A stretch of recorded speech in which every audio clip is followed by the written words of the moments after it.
kebijakan. Jangan ada yang kebijakan itu yang dikriminalisasi, dicari-cari. Saya mendengar ini banyak sekali.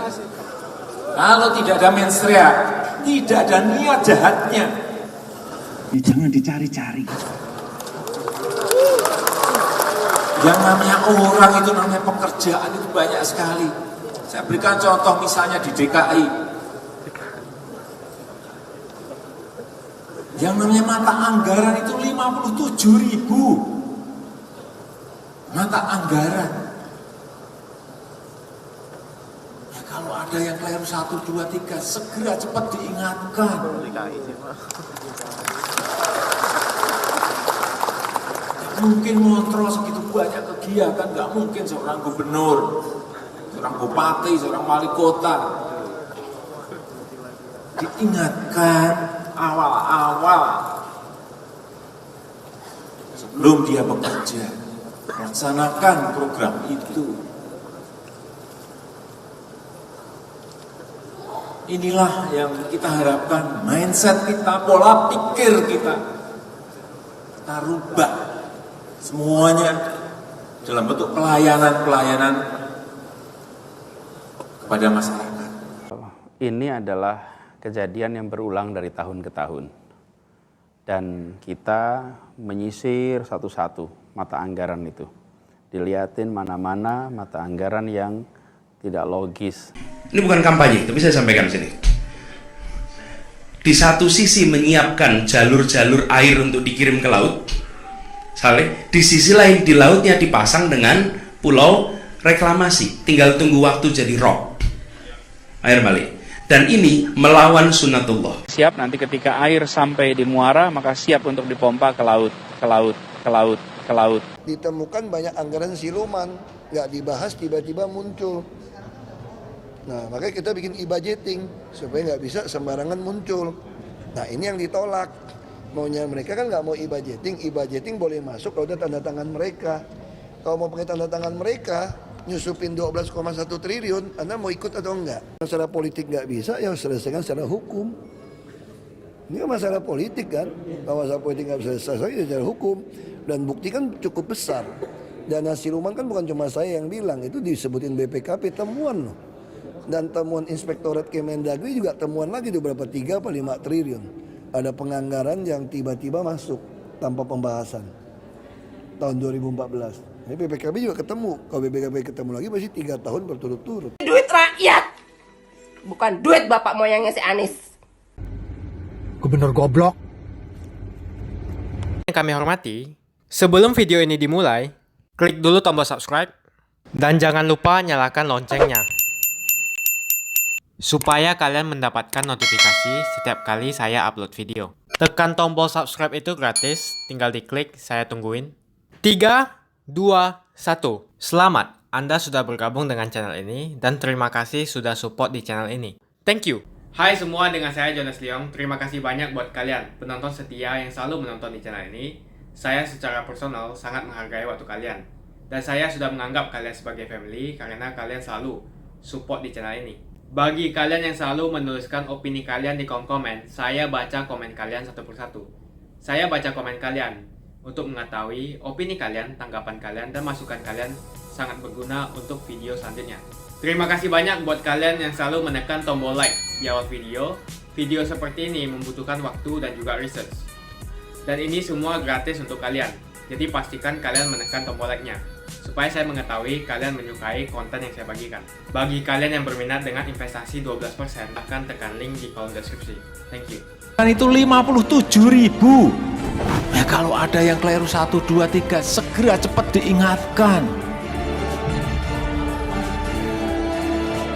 Anggaran dana DKI yang membuat heboh karena nominalnya yang tidak wajar serta menjadi pembicaraan di kalangan politik dan masyarakat sampai ke telinga Presiden Jokowi. Pada Rapat Koordinasi Nasional Indonesia Maju, Pemerintah Pusat dan Forum Komunikasi Pimpinan Daerah 2019, Presiden Joko Widodo menyinggung soal gaduh rencana anggaran tersebut. Dalam pidatonya, dengan tegas Presiden Jokowi mengatakan jika dirinya tak ingin ada persoalan anggaran di daerah. Kesalahan yang sudah diketahui sejak awal lanjutnya, tak boleh didiamkan atau baru diusut setelah pengerjaan selesai. Jangan ditunggu ngerti keliru, ditunggu sampai terus dikerjakan, baru setelah rampung baru ditebas. Menurut Jokowi, lebih baik ada pencegahan ketimbang terjadi kekeliruan. Jelas-jelas sudah itu keliru sejak awal kok. Diingatkan dong, Gubernur, ini keliru, benerkan dong. Kemudian ia juga mengatakan untuk tidak mengkriminalisasi kebijakan, jika memang tidak ada niat jahat, jangan dicari-cari kesalahannya, cukup mengingatkan. Jangan ada yang namanya kebijakan itu yang dikriminalisasi. Dicari-cari. Kalau tidak ada mensrea, tidak ada niat jahatnya, ya jangan dicari-cari dong. Selain itu, Presiden Jokowi meminta kepada para kepala daerah, baik itu gubernur, bupati, dan wali kota, untuk tidak terus membuat peraturan daerah. Di provinsi, kabupaten dan kota, serta juga gubernur, bupati, dan wali kota. Jangan banyak-banyak membuat perda. Menurutnya, negara Indonesia bukanlah sebuah negara peraturan, sebab pemerintah saat ini ingin melakukan penyederhanaan regulasi. Negara ini sudah kebanyakan peraturan. Dan negara kita ini bukan negara peraturan. Pengennya fleksibel, cepat merespon setiap perubahan. Pada kesempatan itu, Presiden Jokowi juga menyinggung proses pembuatan perda. Menurutnya, dalam membuat perda pasti ada kunjungan kerja dan studi banding ke luar negeri.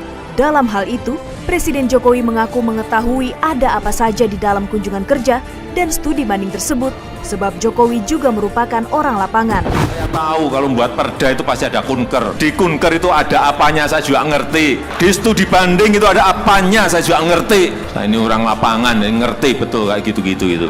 Dalam pidatonya yang menyinggung masalah kunjungan kerja para kepala daerah, hal itu sedikit menyindir Gubernur Anies yang sering melakukan kunjungan ke luar negeri.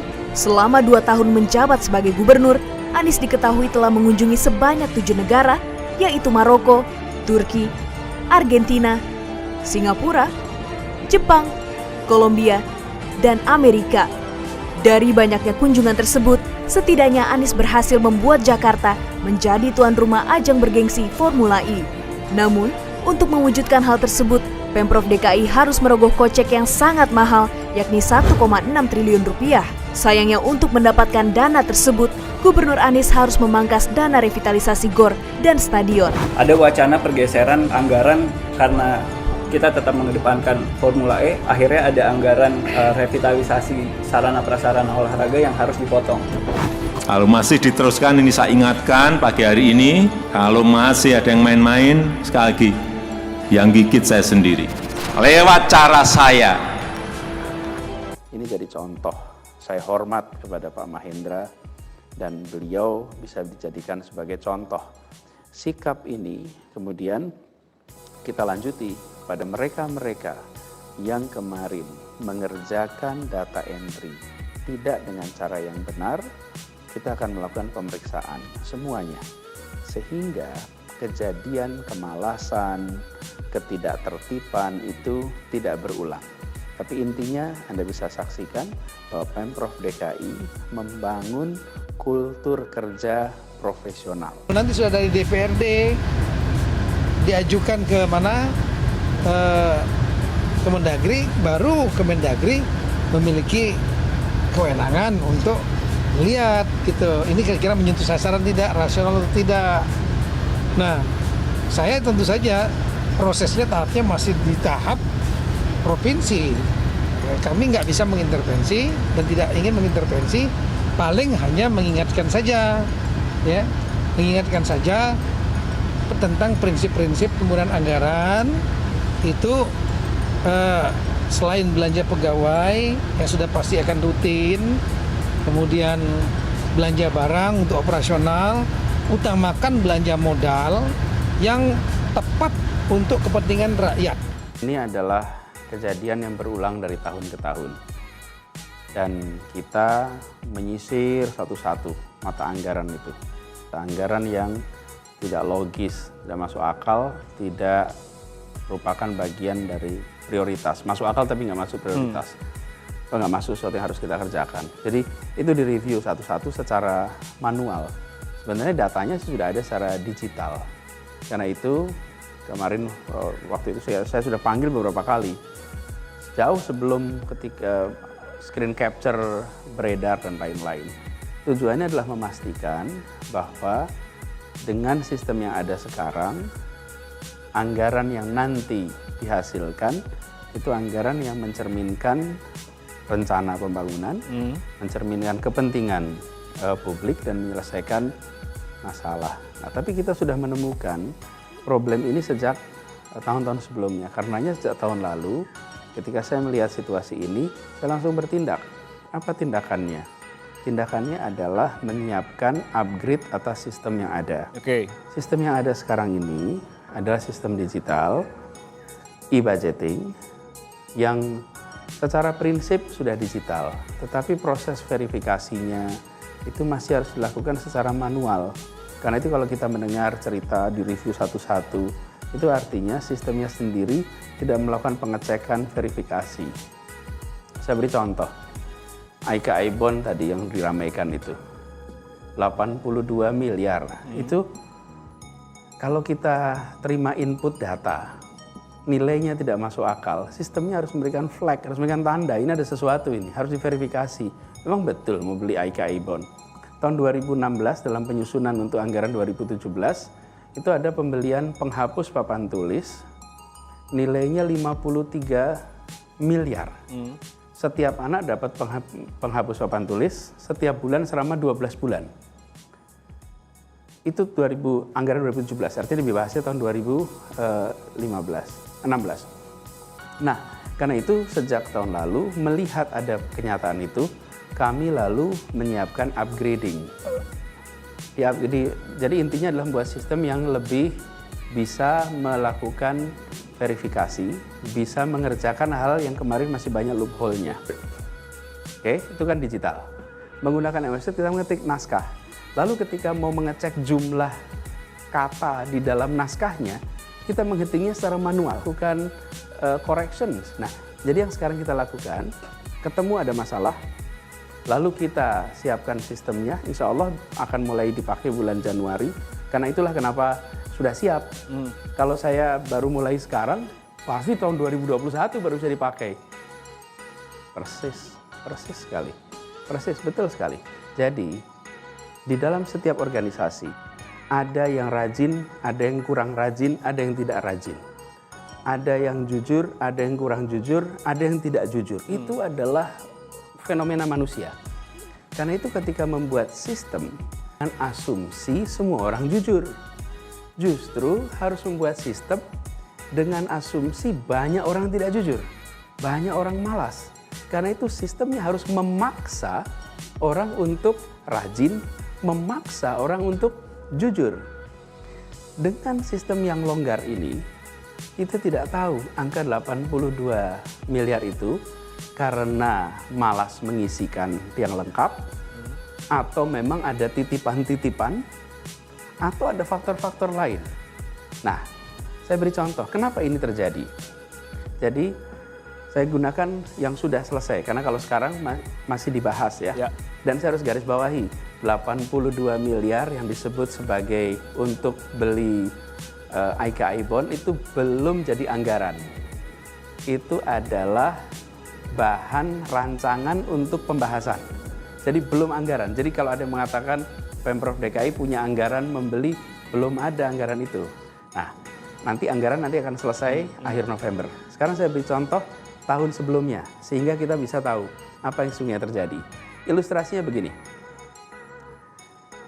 Misalnya kita akan membangun pejalan sepanjang 10 km, diperlukan anggaran 200 miliar. Itu kegiatannya. Lalu sistem kita mengharuskan dimasukkan perinciannya.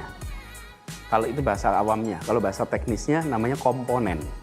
Apa? Misalnya semen, pasir, keramik, batu, kemudian baja, dan lain-lain. Itu mungkin bisa banyak sekali. Lalu, itu semua nantinya akan dibahas. Dalam pembahasan, akan terjadi perubahan.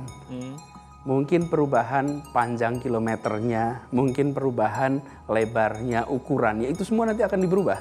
Karena ketika mereka menyusun ini sekitar bulan Februari, Maret, untuk Januari tahun depan. Untuk tahun depan. Nah, ketika dibahas bulan Agustus, September, Oktober, pada saat itu terjadi perubahan. Nah, banyak yang mengerjakan begini. Untuk mengisi anggaran trotoar, nggak diisi rinci, cukup satu saja, masukkan semen. Nilainya 200 miliar. Toh nanti di ujung akan dikoreksi. Nanti sesudah diputuskan memang panjangnya 10 kilo, lebarnya baru nanti dibuat perinciannya. Itu yang nanti final. Yang ini sekarang yang penting masuk angkanya sesuai dengan kesepakatan KUHPPS itu. 200 miliar itu dimasukkan di situ. Nah, ketika orang hanya memasukkan satu buah, biasanya terjadi karena orang malas aja ngisi lengkap. Nah, ini yang malas-malas begini nih, yang harus diberikan teguran. Anggaran. Nah, kalau sistem yang baik, begitu dia akan bisa menolak dengan makanan. Tidak mungkin membangun trotoar hanya dengan satu komponen. Ditolak, Anda harus lengkapi. Akhirnya disisir secara manual. Ketika disisir manual itulah kemudian muncul tuh apa yang ketahuan, apa yang tidak. Gitu. Kalau terkait dengan pejabat, merasa bahwa situasi yang sekarang terjadi, masalah-masalah yang dihadapi di Bapeda adalah bagian dari tanggung jawabnya. Karena itu beliau memilih untuk orang lain yang bisa mengerjakan. Dan beliau memilih untuk mengundurkan diri. Ini adalah sebuah sikap kesatria, sikap terhormat, mengambil tanggung jawab, meskipun sebetulnya pengisian itu sendiri dilakukan oleh begitu banyak orang. Satunya tidak ada hubungannya sama sekali dengan urusan APBD, tidak ada sama sekali hubungannya dengan urusan ini, dan yang bersangkutan memang belum melaporkan apa-apa, baru menyerahkan surat pengunduran diri. Jadi kembali kepada soal anggaran ini, ada unsur manusianya, karena itulah orang harus rajin, dipaksa oleh sistem harus rajin. Karena itulah sistemnya akan di-upgrade. Bukan kembali ke manual, justru menjadi digital yang smart.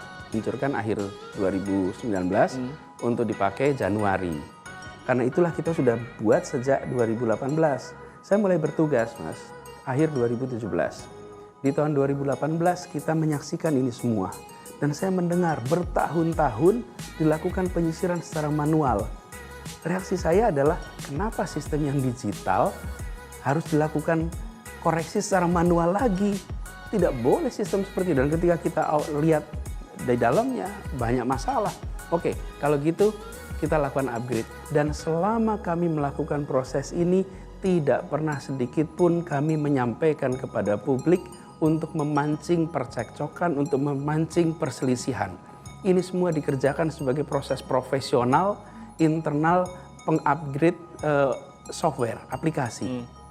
Ketika kemudian beberapa hari kemarin, capture memberikan kesan kita tidak menjalankan pekerjaan dengan baik, maka dengan amat terpaksa saya harus menyampaikan bahwa inilah yang terjadi setiap tahun, bertahun-tahun di DKI Jakarta.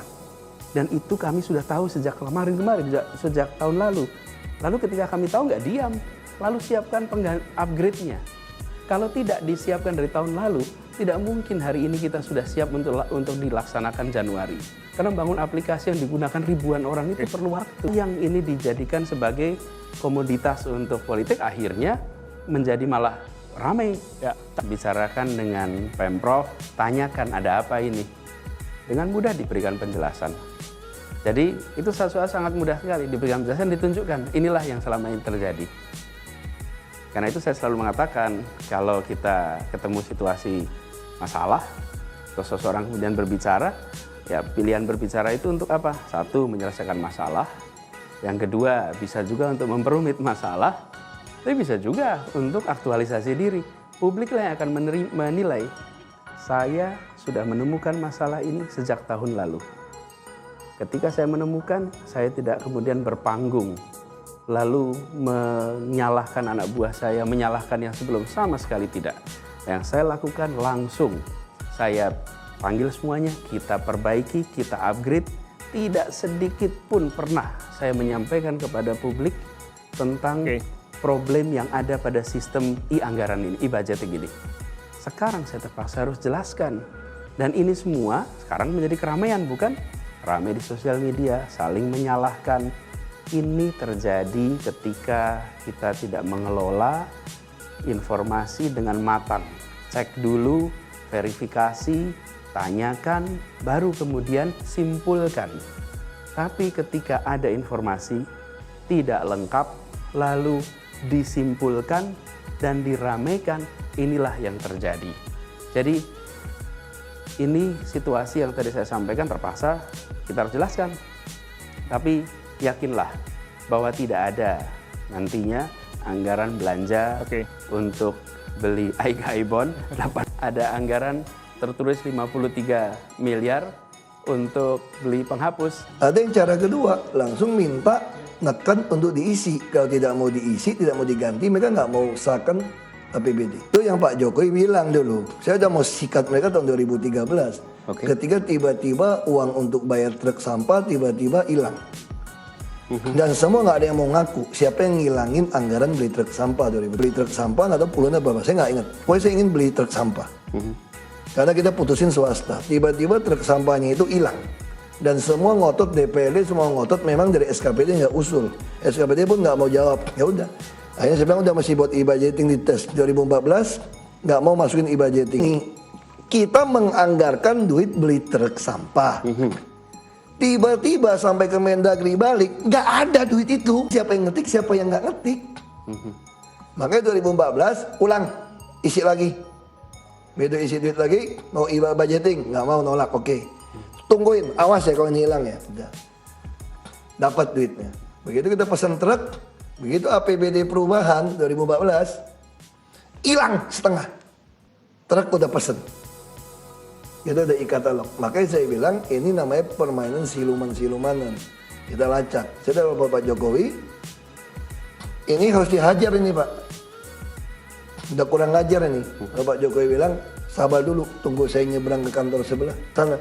Karena Kapolri, Kajagung, Mensesnek, Mendagri bukan orang kita. Permainan bukan nggak yakin, kan permainan besar ini. Ini kan seperti kata Pak Ketua yang lama kan, ini kan udah puluhan tahun dilakukan, cuma sekarang bermasalah.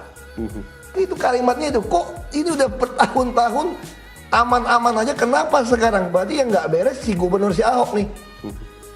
Nggak bisa komunikasi nih, terlalu kasar loh. Bukan nggak bisa komunikasi, nggak bisa konspirasi. Presiden kok, sekarang Pak, kita terusin nggak nih Pak? Untuk transformasi Indonesia ini, anggaran. Beliau tanya, ya harus terus dong, tapi risikonya apa? Risiko saya dipecat dan dipidana Pak. Beliau tanya, bisa nggak saya tidak mau keluarkan surat tidak mecat Anda? Saya bilang tidak bisa. Kalau MA memutuskan saya salah, Bapak Presiden harus mengeluarkan surat memecat saya. Pertanyaan bukan itu Pak. Pertanyaan adalah, kita masih sama nggak? Serius nggak nih? Untuk bongkar siluman-siluman APBD. Beliau masih sama. Kalau gitu kalau cuma saya yang dipecat terlalu murah buat Republik ini. Terlalu murah.